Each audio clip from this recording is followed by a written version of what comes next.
এই সংবিধানে যিনি প্রধানমন্ত্রী বর্তমানেও আছেন, উনি স্বৈরতন্ত্রের পথে হাঁটছেন। দিল্লিতে এবং লন্ডনে যে চুক্তি হয়েছিল সেই চুক্তি অনুযায়ী সরকার গঠন করা হয়েছে।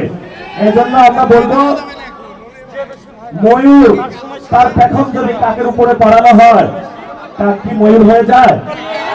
এই জন্য বলবো যে স্বৈরতান্ত্রিক যে ব্যবস্থা আমাদের সংবিধান রয়েছে, এই সংবিধানে যিনি প্রধানমন্ত্রী বর্তমানেও আছেন, উনি স্বৈরতন্ত্রের পথে হাঁটছেন।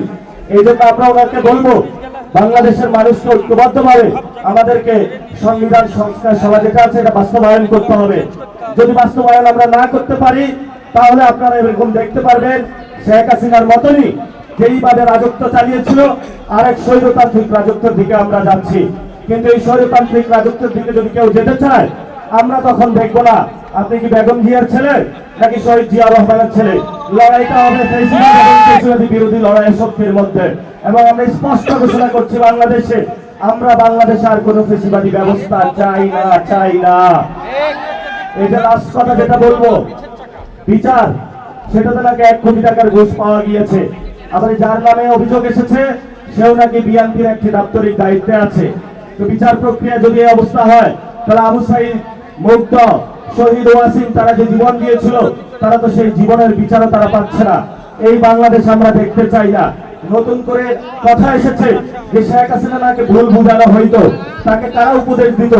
একটু আগে একজন বক্তা বলেছিলেন যে তারেক রহমানকে কে ভুল বুঝায়। তো তারেক রহমানের রাজনৈতিক উপদেষ্টার নাম আপনারা জানেন? রাজনৈতিক উপদেষ্টার নাম হলো তারেক রহমানের রাজনৈতিক উপদেষ্টার নাম হলো আব্বাস উদ্দিন সাহেব।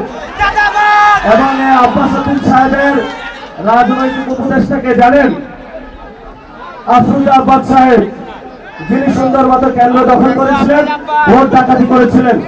তো আমরা ধরে নিতে পারি তারেক রহমানের ইন্ডিয়ার উপদেষ্টা হলো মির্জা আফরুজা আব্বাস সাহেব। তো দেশটা কোন দিকে যাবে সেটা আমরা বুঝতে পারি। তারপর নারী এম্পাওয়ারমেন্ট হয়েছে, তো সেই জায়গা থেকে তাদেরকে আবেদন জানাবো, আমাদের অনেক মা বোন দর্শিত হচ্ছে।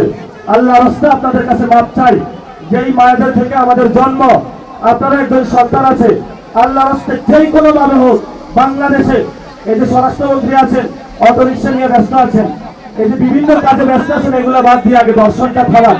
আমরা বাংলাদেশে দর্শন চলতে দিতে চাই না। যদি আপনারা এটা না করতে পারেন, আমরা আমাদের নিরাপত্তার দায়িত্ব আমাদের হাতে তুলে দেবো ইনশাআল্লাহ। রাজশাহীবাসী ভালো থাকবেন। রাজশাহীবাসী ইসলামিক আন্দোলনের ঘাঁটি ছিল, ভবিষ্যতেও থাকবে। ইসলামের পক্ষে লড়বে, সার্বভৌমত্বের পক্ষে লড়বে, আজাদীর লড়াই চলবে। আসসালামু আলাইকুম ওয়া রাহমাতুল্লাহি ওয়া বারাকাতুহু।